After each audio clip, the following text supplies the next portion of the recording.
강의 시작하겠습니다. 네, 안녕하세요. 전 배수연 법무사라고 하고요. 이번에 이제 공탁법 1순환 강의를 맡게 되었습니다.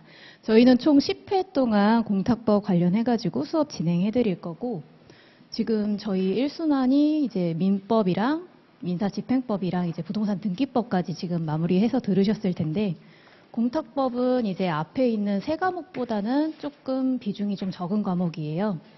4과목에서 부동산 등기법이랑 이제 같이 시험을 보실 거고, 이제 문제 수로 따지면은 한 20문제 정도 되는데, 20문제 정도 되는데 대비 저희가 합격자 기준으로 봤을 때 보통 한 20문제 중에서 18문제에서 정말 많이 맞으시는 분은 만점까지도 나올 수 있는 그런 과목이라고 보시면 돼요. 왜냐하면 여기 20문제 중에서 기출문제가 나오는 비중이 예전에는 한 80%까지 나왔었는데 요새는 한 70%까지도 나오시는 것 같기는 해요. 그래도 여전히 이제 70에서 80%가 예전에 나왔던 문제들 중에서 기출문제 비중이 굉장히 높은 과목입니다. 그래서 저희는 이 80%의 문제는 기출문제로서 다 가져가셔야 되는 부분이고요. 그리고 나머지 이제 20% 정도 되는 이 부분은 신규로 나오는 예규나 선례 그리고 바뀌는 규정들, 여기에서 출제가 되시는 비중이 좀 있다라고 보시면 돼요.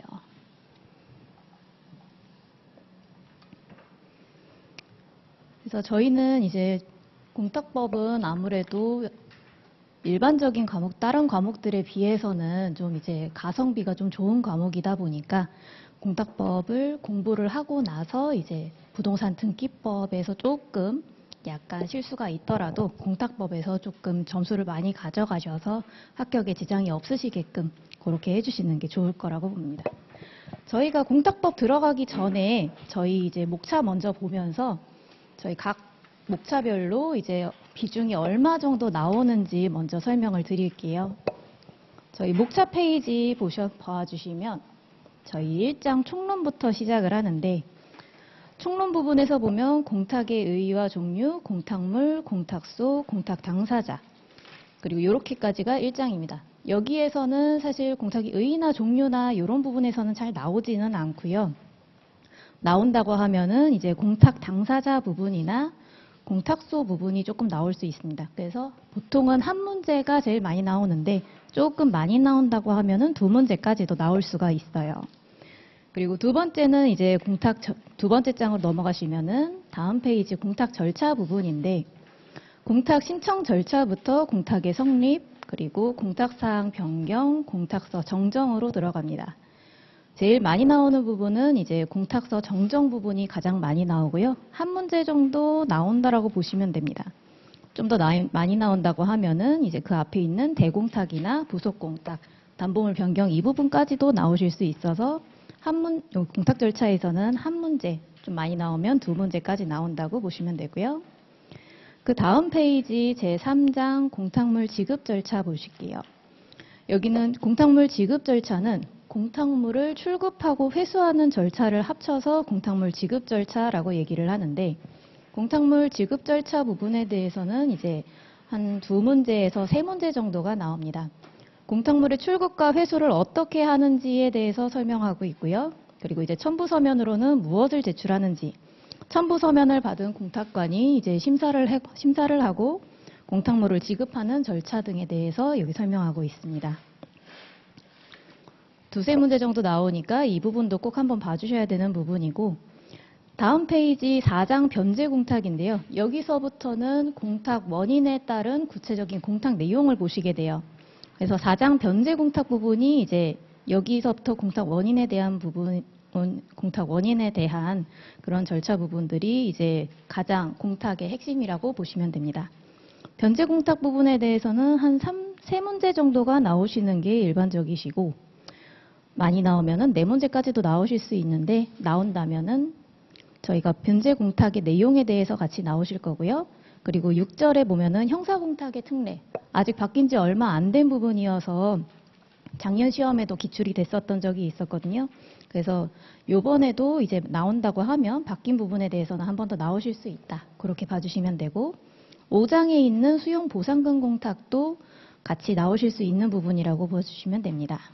그래서 수용 보상금 공탁까지 해가지고 변제 공탁 부분은 3문제, 많게는 4문제 정도로 봐주시면 되고요.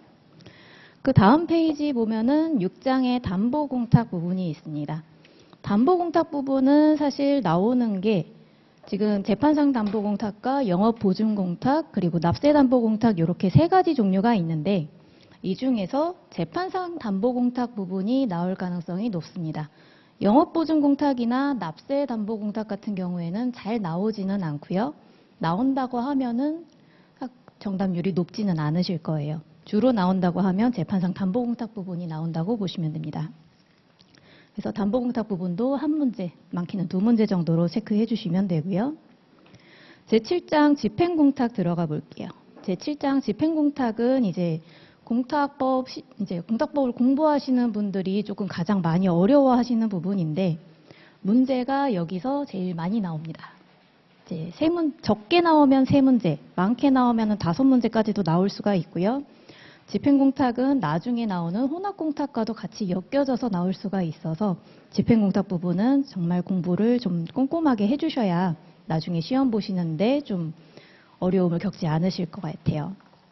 네, 다음 페이지에 이제 가압류 해방공탁이랑 나머지 집행공탁들 봐주시면 되고 혼합공탁은 아까 나온 집행공탁과 변제공탁이 이제 혼합된 그런 공탁을 이제 주로 혼합공탁이라고 얘기를 하는데 여기에 대해서도 1문제 정도 나오실 수가 있습니다.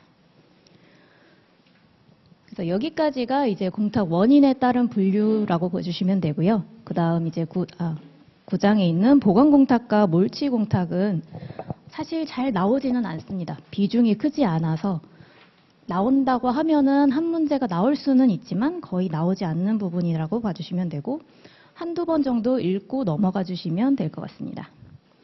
그리고 이제 10장부터는 이제 공탁물 지급 청구권이 변동되는 경우를 얘기를 하고 있는데요.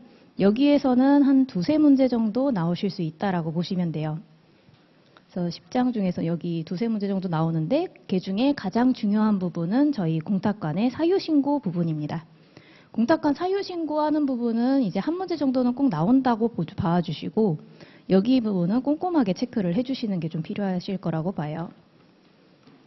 그리고 다음 장으로 넘어가면 제11장 공탁물 지급 청구권의 소멸시효와 국고 기속이 나오는데 여기에서도 1문제 정도 나오실 수 있다고 보시면 됩니다.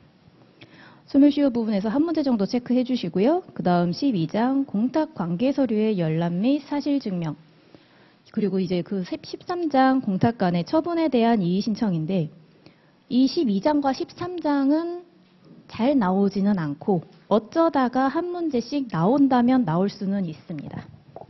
그래서 이제 12장도 어쩌다가 1문제, 13장도 이제 잘 나오진 않지만 나온다면 1문제 정도 그렇게 나온다고 체크를 해주시면 되고요.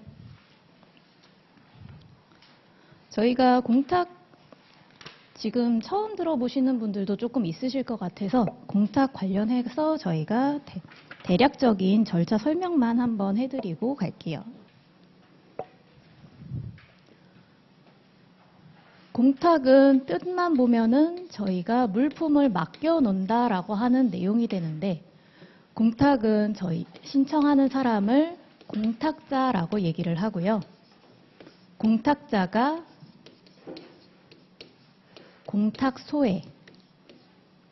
공탁소에 있는 공탁관에게 물건을 이제 공탁을 신청을 하게 됩니다. 그러면 공탁관은 공탁물 보관자에게 이를 통지를 하게 되고요. 공탁자가 어떤 공탁을 신청할지에 대한 부분을 저희가 공부를 하는 게 아까 전에 공탁 유형별로 보셨던 변제, 담보, 보관, 몰치 공탁, 집행 공탁 이런 부분들이게 됩니다. 그래서 어떤 공탁을 신청할지를 공탁자가 결정을 하게 되면 공탁 신청서를 작성해서 이제 공탁관에게 신청을 하게 되고요. 신청을 받은 공탁관은 공탁 사건을 접수하고 심사하게 됩니다. 공탁관이 이걸 접수하고 심사를 하는 과정에서 만약에 첨부 서류라든지 신청서에 문제가 있다. 그렇게 되면은 보정 명령을 내리게 되고요. 심사하는데 이제 공탁 사건이 수리할 것이 아니다. 그렇게 되는 경우에는 불수리 처분을 하실 수가 있고,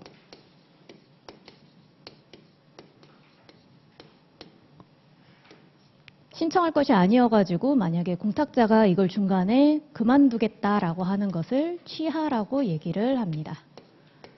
만약 이런 사건이 이런 내용이 없다라고 하면 특별한 사유가 없으면 수리 처분을 하게 되는데요. 수리 처분을 한 다음에 공탁관은 공탁자에게 이제 납입을 통지를 하게 됩니다. 납입 통지를 받은 공탁자는 공탁물을 납입을 하게 되고요. 공탁물 납입은 공탁물 보관자, 공탁물 보관자라고는 하지만 통상 은행을 얘기를 합니다. 은행에다가 납입을 하게 되면 공탁물 보관자는 이제 납입을 확인을 하고, 납입을 확인받은 공탁자는 다시 공탁관에게 공탁 결과를 통지를 하게 되고요. 그리고 공탁자는 공탁물 납입 증명을 받게 됩니다. 이런 공탁물 납입 증명을 통상 공탁서라고 얘기를 해요. 여기까지가 공탁의 신청 절차라고 얘기를 합니다.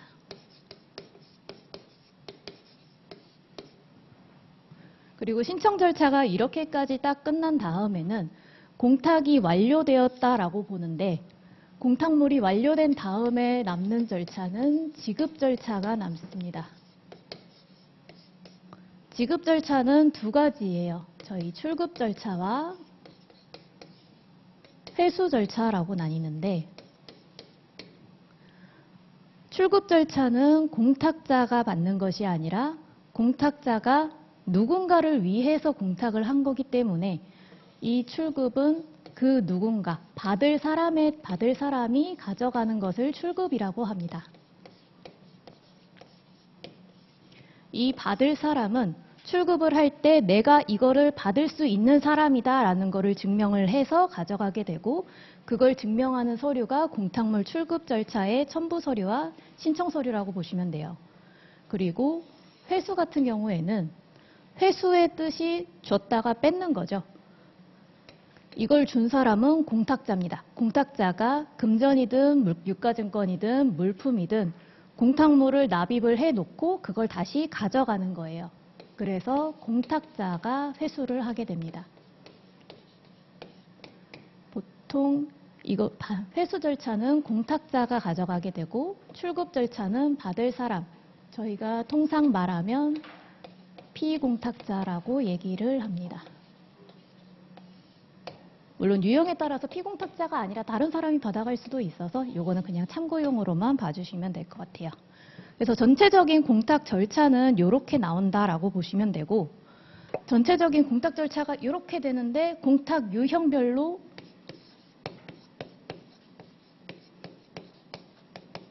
변제 공탁도 똑같은 신청 절차와 지급 절차를 통해서 가져가게 되고요.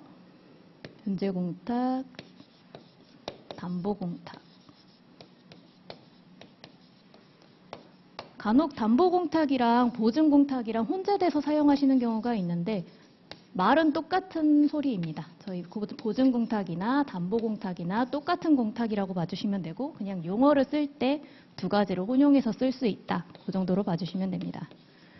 그리고 집행 공탁 같은 경우에는 저희 민사집행법이 아마 지금 끝난 지가 가장 빨리 됐을 텐데, 집행법 관련해서 이제 같이 제3채무자가 보통 하는 그런 공탁을 집행공탁이라고 얘기를 해요.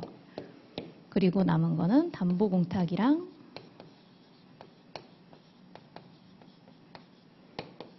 몰취공탁.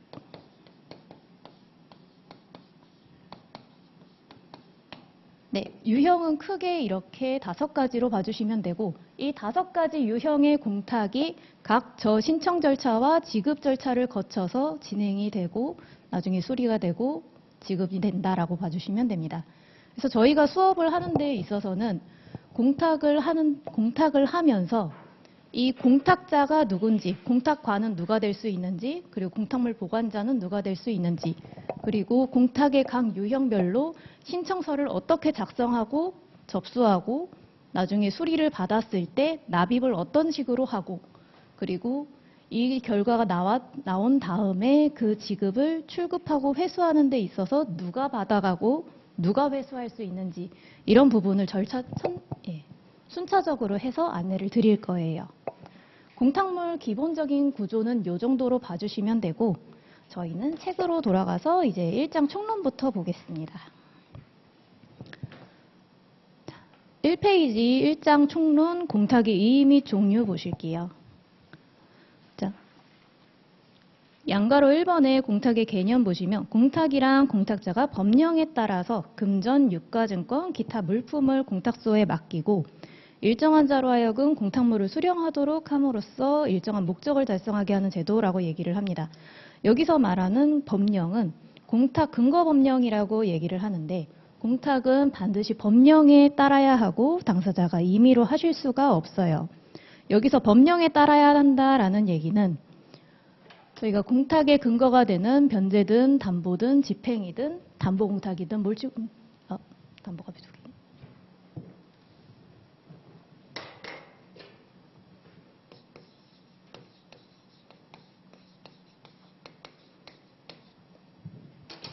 네, 어떤 공탁이든 간에 근거 법령이 따로 있어야 된다라는 얘기입니다. 근거 법령은 저희가 민법에서도 많이 볼 수 있고요. 민사집행법에서도 볼 수 있고 민사소송법에서도 볼 수 있고요. 그리고 뭐 상법이나 보험법 관련해서 법령으로 규정이 되어 있습니다. 공탁을 하기 위해서는 반드시 이런 법령에 규정이 있어야지만 공탁이 가능하고, 당사자 간의 약정에 따라서는 절대로 공탁을 할 수가 없어요. 만약에 이제 갑과 을이 당사자 약정에 따라서 내가 만약에 돈을 갚는 과정을 내가 공탁으로 하고 싶다, 이렇게 얘기를 한다라고 하고 계약서를 작성하고 이거를 공증까지 받아왔다라고 한들 공탁은 반드시 근거 법령을 써야지만 공탁이 가능하다라는 말입니다. 그 밑에 보면 판례학습이라고 나와 있는데 이 부분이 그 해당이 되는 말이에요. 자, 공탁은 반드시 조문이 있어야 되고 근거 법령이 있어야 되기 때문에 당사자가 임의로 할 수가 없습니다. 그래서 당사자들이 약정에 기해서 공탁을 청구하는 것은 절대로 허용되지가 않고요. 요거는 그 다음에 나오실 수 있는 건 함정으로 나오실 수가 있는데, 이제 이러한 법리는 채무자에게 민사집행법 248조에서 정한 집행공탁의 요건이 갖추어져 있는 경우라도 다르지 않다라고 얘기하고 있습니다. 보통 법령에서 공탁이 가능하다라는 걸 확인을 하는 방법은 이러한 법령에서 공탁을 할 수 있다나 하여야 한다라고 나오는 경우인데요. 이렇게 나와 있으면 공탁을 할 수 있는 건데, 지금 약정에 따르면 공탁을 할 수 없다라고 나와 있습니다. 그런데 만약에 요건이 갖추어졌다라고 하면 약정도 받아줄 수 있지 않겠느냐라는 취지에서 나오는 판례예요. 자, 민사집행법 248조는 저희 공부하셨겠지만 저희 제3채무자는 압류와 관련된 전액을 공탁할 수 있다라는 내용입니다. 만약에 압류가 있다면 그 제3채무자가 전액을 공탁할 수 있는 내용인데, 여기에서 제3채무자가 만약에 공탁할 수 있는 요건에는 해당이 됐는데, 저희가 신청서를 작성을 할 때 공탁 원인 근거 사실 요건에다가 법령 조항을 쓰지 않고 그냥 당사자 간의 약정의 기함 이렇게 쓴 케이스예요. 이렇게 쓴 케이스에서는 실제적으로 집행공탁의 요건이 갖추어져 있더라도 결국에는 약정에 따른 신청을 해둔 상황이기 때문에 이거를 집행공탁으로 봐주지는 않겠다라는 뜻입니다. 그래서 저희는 공탁은 반드시 법령에 근거해야 된다. 대신에 나머지 요건이 갖춰져 있는 경우에도 똑같으니까 나중에 시험 문제에 나오셨을 때 함정으로 집행공탁의 요건이 갖추어져 있으면은 자, 하자가 치유될 수 있다. 이런 식으로 나오면은 틀린 문제라고 보아주시면 됩니다. 네, 다음 페이지 볼게요. 공탁의 기본 구조. 공탁자가 공탁소에 신청을 하면 공탁관이 심사를 하여 신청이 타당하면 수리 처분을 하고 부당하면 불수리 처분을 합니다. 공탁 신청이 수리되면 공탁소에 공탁물을 납입함으로써 저희 공탁이 완료가 되게 되고요. 공탁물 지급은 피공탁자에게 지급하는 경우와 공탁자에게 지급하는 경우가 있는데 원래 목적에 따라서 피공탁자가 가져가는 걸 출급이라고 하고 공탁자가 되돌려받는 것을 회수라고 합니다. 그래서 공탁자는 회수 청구권을 가지게 되고요. 피공탁자는 출급 청구권을 가지게 됩니다. 그래서 이 두 가지 절차를 지급 절차라고 얘기하는 거와 똑같이 출급 청구권, 회수 청구권 이 두 가지를 합쳐서 지급 청구권이라고 얘기를 합니다. 자, 동그라미 3번 공탁물이 납입이 되면 공탁관계가 성립을 하고 진급 청구에 따라서 공탁물을 지급하면 공탁관계는 종료가 됩니다. 여기서 조금 헷갈리실 수 있는 게 공탁을 신청해가지고 수리를 하면 공탁이 성립한다라고 헷갈리실 수 있어요. 공탁은 언제나 납입을 했을 때 그때 효력이 발생한다라고 봐주시면 됩니다. 공탁의 종류는 아까 공탁 원인에 따른 분류로 해서 저희 5가지 이렇게 해서 지금 나눠드렸는데 변제 공탁부터 볼게요.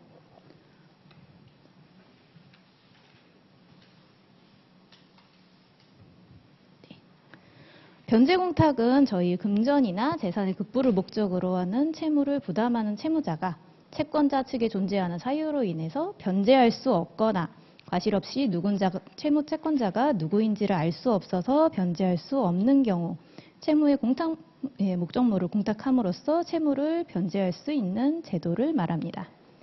그래서 민법에서 가장 많이 나오고요. 자, 원인으로 보면은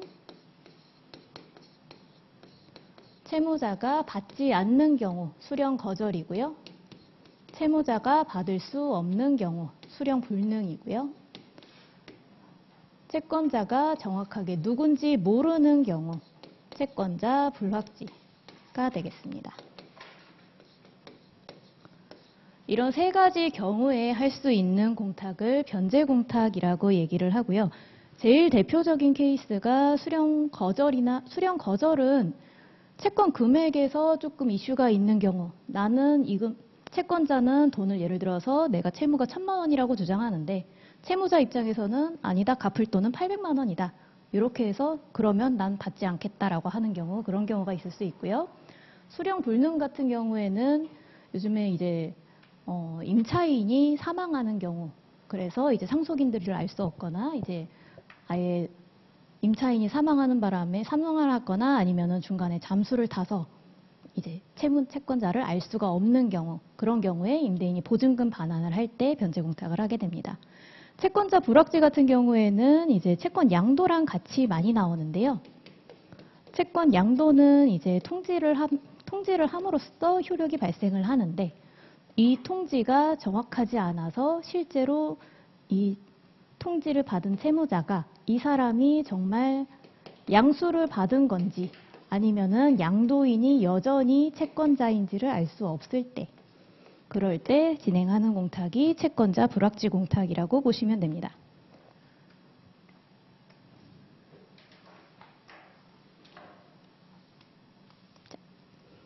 담보공탁은 아까 말씀드린 것처럼 재판상 담보공탁, 영업보증공탁, 납세담보공탁이 있는데 제일 많이 나오는 공탁은 재판상 담보공탁이라고 보시면 돼요. 실무상으로도 재판상 담보공탁을 가장 많이 사용하고 두 번째랑 세 번째로 나오는 영업보증공탁이나 납세담보공탁 같은 경우에는 잘 쓰지는 않습니다. 재판상 담보공탁은 이제 민사집행법에서 배우신 것처럼 가압류나 가처분이 가압류가 들어왔을 때, 가처분 들어왔을 때도 마찬가지죠. 저희가 신청을 하게 되면 이 가압류와 가처분 신청을 했을 때 채권자가 채무자의 손해를 담보를 해주게 됩니다.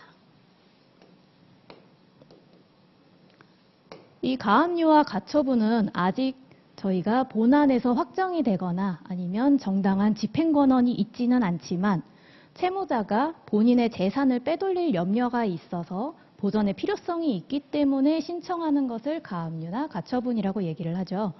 그럼 이런 상황에서 채권자가 아직까지는 집행 권한이 없는 상태에 있기 때문에 만약에 이 채권자가 가압류하는 것을 무제한으로 허용을 해주게 되면 채무자가 실제적으로 이제 채무가 없을 때 그때 이제 손해가 발생을 할 수 있기 때문에 법원이 채권자에게 채무자에 대한 손해를 담보를 해줘야 되니까 담보 공탁으로 해서 법원에다가 미리 돈을 좀 맡겨놔라 라고 하는 게 재판상 담보 공탁의 내용입니다.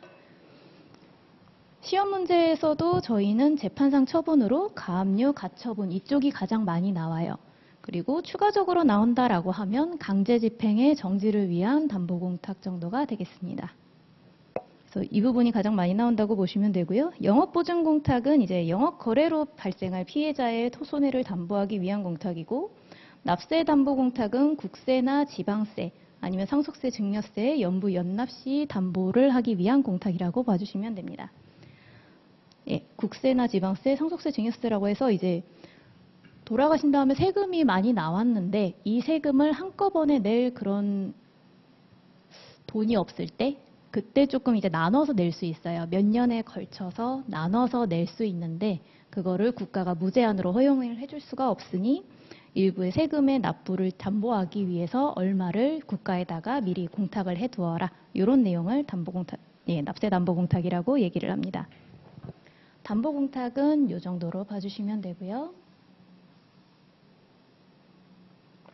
다음은 이제 저희 공탁의 꽃이죠. 집행공탁 부분이라고 보시면, 네, 집행공탁 부분 보겠습니다. 집행공탁은 저희 처음부터 끝까지 진행을 하면서 계속 중간중간에도 한 번씩 나오실 텐데 굉장히 중요한 부분이니까 같이 봐주시면 되고요. 강제집행이나 보전처분, 가압류, 가압류 절차 등에서 이제 일정한 경우에 집행기관이나 추심채권자 같은 집행 당사자 아니면 제3채무자가 집행법상의 권리나 의무로서 집행 목적물을 공탁을 해서 목적물의 관리와 집행법원의 지급 위탁에 의한 집행 당사자의 교부를 공탁 절차에 따라 행하게 하는 제도라고 얘기를 하고 있습니다. 말은 좀 어렵지만 집행공탁은 주로 압류나 가압류가 들어왔을 때 제3채무자가 하는 공탁이 가장 많아요. 제3채무자는 채무자에게 돈이든 아니면 채권을 이제 지급을 해줘야 되는 사람인데 내가 줘야 되는 돈에 압류나 가압류가 들어와서 이 채무자에게 다이렉트로 지급을 할 수가 없으니 이거를 내가 법원에다가 맡겨놓겠다. 법원은 이거를 배당 절차를 통해서 이제 채권자들이 많다면 그 채권자들에게 안분해서 가져가도록 해달라. 아니면 순위별로 이렇게 해서 가져가게 해달라라고 하는 게 집행공탁입니다. 그래서 많이 나오는 부분이 이제 채권이 압류가 되었을 때 압류된 금액만 공탁하느냐 아니면 전액을 다 공탁을 하느냐, 그리고 가압류가 들어왔을 때 가압류를 공탁을 한 다음에 절차와 그리고 지급을 하는 방법, 이런 부분들이 나중에 집행공탁에서 가장 많이 나오시게 되시는 부분이에요. 네, 여기서는 간단히 넘어가고 보관공탁 보겠습니다. 보관공탁은 단순히 그냥 목적물을 보관하기 위한 공탁이에요. 그래서 요거는 공탁자가 그냥 보관을 위해서 신청하는 공탁이기 때문에 따로 피공탁자라고 하는 받아갈 수 있는 사람이 존재하지 않고요. 공탁물 출급 청구권도 같이 없다라고 보시면 됩니다. 예, 방가로 5번의 몰취공탁을 보시면 몰취공탁은 다른 공탁이랑 약간 성질이 조금 다른데 공탁자의 성실성을 담보하는 공탁이라고 보시면 됩니다. 이 공탁은 일종의 국가를 위한 공탁이라고 보시면 돼요. 보통 이제 민사소송법에서 나중에 2차 가시면은 한번 보실 텐데, 민사소송법에서는 이제 소명의 대신 그 증인이 이제 나왔을 때 소명을 가름하는 공탁이라고 해서 소명하는 대신에 돈을 납부를 하도록 되어 있습니다. 그래서 너의 성실성, 너의 진실성을 돈으로 확인해라. 이게 소명에 가름하는 공탁이라고 보시면 되고요. 그리고 같이 나오는 게 상호 가등기 공탁입니다.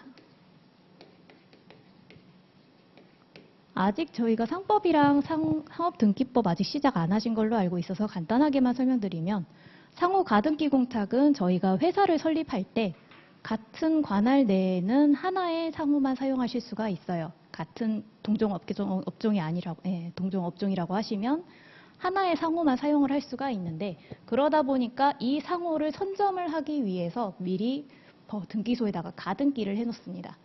이런 가등기를 해놓을 때 무제한적으로 허용을 하게 된다라고 하면은 실제로 설립되는 회사가 별로 없는데도 가등기된 상호만 많을 수 있어요. 그래서 국가가 돈을 내고 언제까지 내가 이 상호로 등기를 하겠다라고 하는 걸 돈으로 담보해라 라는 얘기입니다.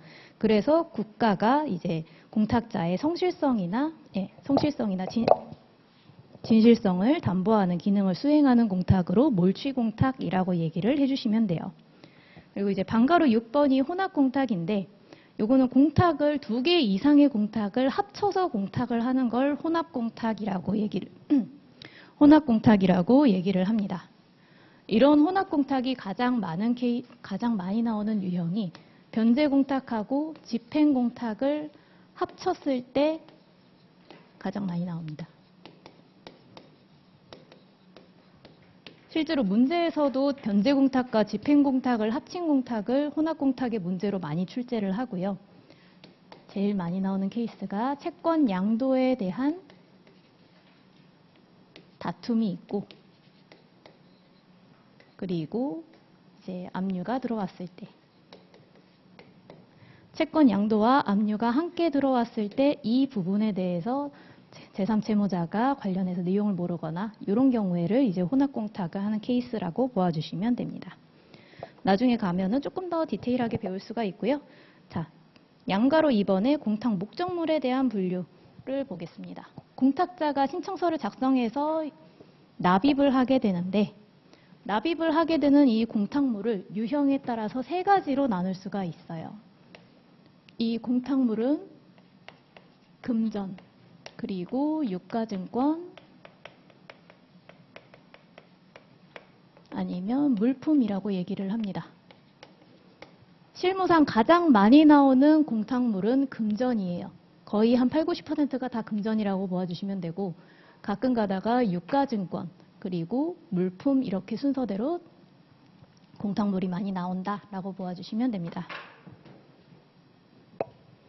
공탁의 시간적 단계에 따른 분류 볼게요. 그래서 기본 공탁은 최초에 하는 공탁, 저희가 지금 신청서 작성해서 접수하려고 하는 이 공탁을 기본 공탁이라고 얘기를 하고요. 다음 페이지 방가로 2번 대공탁. 요거는 이제 유가증권 공탁을 했을 때 나오게 되는 문제인데, 공탁 유가증권 같은 경우에는 중간에 상환기라고 하는 게 있습니다. 날짜가 언제까지가 되면은 공탁 이제 기간이 만료가 된다라고 하는 그런 유가증권들인데, 이런 유가증권을 공탁을 했을 때 공탁자나 피공탁자가 유가증권에 이제 상환금을 수령을 해서 대신에 유가증권 대신 이제 금전을 바꿔서 공탁을 해주게 되는 것을 대공탁이라고 얘기를 해요. 그래서 대공탁을 하게 되면은 공탁의 목적물이 유가증권에서 금전으로 바뀌는 게 있지만, 어쨌든 이거는 공탁의 동일성이 바뀌는 거는 아니기 때문에 유가증권의 이제 시효 소멸을 방지를 해서 기존 공탁을 그대로 유지를 하기 위해서 이제 대공탁을 한다. 그렇게 보아주시면 됩니다. 방가로 3번의 부속 공탁도 유가증권 공탁을 하기 위한, 유가증권 공탁에서 같이 나오는 문제인데요. 유가증권에는 이제 예를 들어서 주식에서 이제 배당금 주기적으로 나오시잖아요. 그럼 배당금의 지급 시기가 도래했을 때 이것도 공탁자나 피공탁자가 청구를 해서 이제 공탁소가 이자나 배당금을 수령을 해가지고 유가증권에 부속시켜서 같이 공탁을 하게 되는 겁니다. 그래서 공탁금을 이제 기존에 했던 기본 공탁에다가 부속해서 이제 이자나 이런 부분의 배당금에 대해서도 미치게 하는 공탁을 부속 공탁이라고 얘기를 해요. 그리고 다음번 이제 3번 공탁 관계 법령을 보면 두 가지로 나뉩니다. 공탁 절차 법령과 공탁 근거 법령으로 나뉘는데, 공탁 절차 법령은 지금 저기 뒤에서 보셨던 공탁 절차들을 근거하는 규정들을 말하고요. 공탁법, 공탁규칙, 공탁금의 이자와 관련된 규칙, 그 외 특별 규정 등으로 나뉩니다. 대략적으로는 이렇게 나뉘지만 보통 공탁법 시험이라든지 이런 데서 많이 나오는 규정은 예규나 선례가 주를 이루고 있어요. 그래서 공탁법과 시행규칙을 바탕으로 예규나 선례들, 이런만 조금 있다면 더 판례들까지 해가지고 같이 근거가 된다라고 보시면 되고요. 공탁 근거 법령은 저희가 공탁을 해야 한다, 할 수 있다, 이렇게 되어 있는 그런 규정들을 공탁 근거 법령이라고 얘기를 합니다. 민법, 상법이나 민법, 상법 같은 실체법과 민사소송법, 민사집행법 등에서도 보일 수가 있고요. 요거는 공탁서의 필수적 기재사항이라고 나와 있습니다. 나중에 이제 공탁서 양식들이 뒷페이지에 들어가면은 이제 바로 뒷페이지는 아니고요. 뒤쪽에 가다 보면은 이제 공탁서 양식들이 나와 있는데, 공탁서에 보면은 공탁 근거 법령을 기재하는 란이 모든 공탁서에 나와 있습니다. 이 공탁 근거 법령을 기재하지 않으면 공탁은 성립하지 않고, 아까 앞에서 보셨던 약정에 의한 공탁 절대로 안 된다는 점 다시 한번 인식해주고 가시면 돼요. 네, 그 다음 7페이지 2절 공탁물 보겠습니다. 공탁물은 아까 전에 저희가 납입을 하는 물건이 금전, 유가증권, 그리고 물품으로 나뉜다라고 저희가 말씀드렸는데, 요거 순서대로 한번 볼게요. 양가로 1번의 금전. 법률에 의해서 강제 통용력이 부여된 우리나라 통화에 한정이 됩니다. 우리나라 통화에 한정이 되는 거기 때문에 외국 통화, 이제 달러나 엔화 아니면 유로 이런 것들은 지금 해당이 되지 않고요.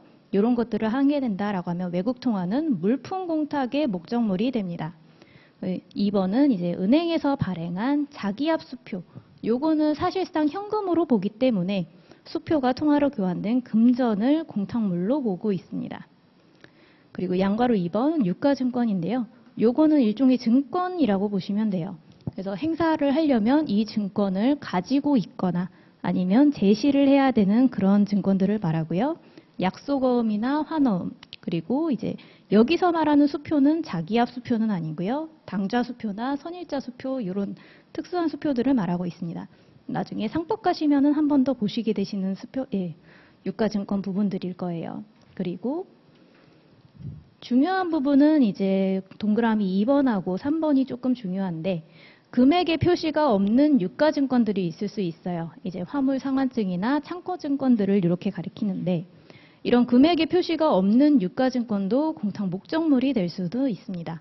하지만 이때는 저희가 공탁서상에 유가증권의 총 액면금을 기재하도록 되어 있는 란이 있는데, 여기다가 액면금이 없다라고 하는 거를 반드시 기재를 해줘야지만 유효하게 쓸 수가 있어요. 그리고 동그라미 3번에는 기명식 유가증권을 공탁하는 경우, 이거는 기명식 유가증권이라고 하는 건 유가증권에 이거를 쓸 수 있는 사람의 이름이 적혀 있는 걸 기명식 유가증권이라고 얘기를 합니다. 그러면 쓸 수 있는 사람이 이름이 기재가 되어 있다라는 거는 이걸 공탁물을 수령하는 자가 다이렉트로 취득을 할 수가 없다라는 얘기가 돼요. 그래서 이거를 바로 취득을 할 수 있도록 유가증권에 공탁을 할 때 유가증권에 배설을 하거나 양도증서를 첨부해서 진행을 해주셔야 됩니다. 배설을 하거나 양도증서를 첨부를 해주셔야 되는 거기 때문에 시험 문제에서 가장 많이 바꿀 수가 있는 게 배설을 하고 양도증서를 첨부하여야 한다, 이렇게 나오실 수가 있어요. 두 가지를 같이 하는 게 아니라 배설을 하거나 또는 양도증서를 첨부해야 한다, 이렇게 체크를 해주시면 됩니다. 그리고 전자등록 주식 소유자가 공탁을 하는 경우에 전자등록증명서를 발급받아서 공탁을 한다라고 하는데, 예전에는 이제 주식 사채 등록에 관한 전자등록에 관한 법률이 지금은 시행이 되고 있어서 이게 당연한 내용이 되는데, 이게 지금 시행이 되기 전에는 저희 이제 상장 유가증권 같은 경우에 예탁증명서를 공탁을 할 수가 있었습니다. 그래서 예탁증명서를 공탁을 할 수 있다라고 하면은 지금은 사실 틀린 말이 되고요. 전자등록증명서를 발급받아서 공탁을 해야지만 이제 전자등록되어 있는 주식을 공탁을 하실 수가 있게 됩니다. 물품은 이제 아까 말씀드렸던 금전이나 유가증권 외에 나머지 공탁물들을 저희가 물품 공탁이라고 얘기를 합니다. 8페이지 공탁의 종류에 따른 목적물을 한번 볼게요. 공탁의 종류에 따른 목적물은 변제 공탁부터 시작을 하는데 변제 공탁에서의 목적물은 이제 금전, 유가증권, 그 밖의 물품 세 가지 전부 다 공탁이 가능합니다. 자조매각금의 공탁이라고 하는 것은 공탁을 이제 물품 공탁을 할 때 목적물이 공탁에 적당하지 아니하거나 예를 들어서 폭발 위험이 있는 물건이라든지 아니면 멸실이나 훼손될 염려가 있는 것들, 야채나 과일 조금만 보관하면 썩어버리는 것들, 아니면 공탁에 과다한 비용을 요구하는 경우에는 변제자 공탁자는 법원의 허가를 받아서 물건을 경매하거나 시가로 방매해서 그 대금을 대신 공탁을 할 수가 있습니다. 이걸 자조매각금 공탁이라고 얘기를 하고요.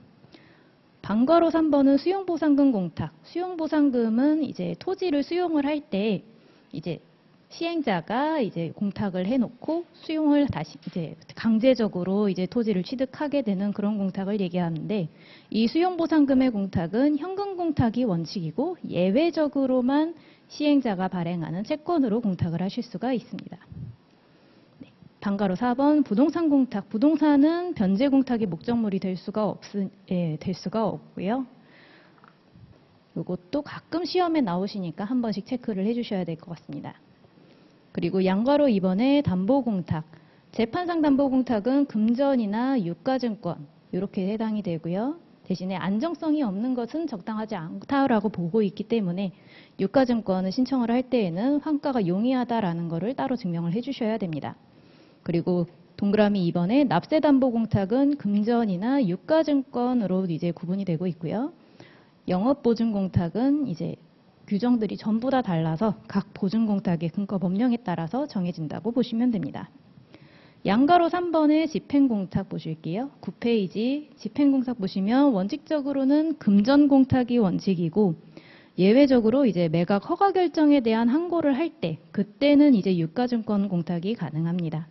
그리고 선박집행에서 집행정지 서류 제출을 하고 이제 집행비용 공탁할 때 그때도 금전이나 유가증권으로 공탁을 하실 수가 있고요. 3번 가압류 해방공탁 이 부분은 좀 시험에 많이 나오니까 체크 한번 해주세요. 가압류 해방공탁은 반드시 금전으로만 가능합니다. 유가증권에 의한 공탁은 통용가치가 있거나 환가가 아무리 용이해도 인정이 되지 않아요. 그래서 반드시 가압류 해방공탁은 금전으로 진행해야 된다. 이렇게 봐주시면 되고 보관공탁은 규정들이 디테일하게 정해져 있어서 무기명식 사채권 같이 이제 딱 정해진 것들만 공탁을 할 수가 있습니다. 그래서 보관공탁이라고 얘기를 하고 양가로 5번의 몰취공탁은 국가에다가 진실성을 이제 담보하기 위한 공탁이기 때문에 반드시 돈으로 내야 됩니다. 금전이 원칙이라고 보아주시면 돼요. 그러면 잠깐 10분 쉬었다가 저희 공탁 수업부터 다시 시작하겠습니다.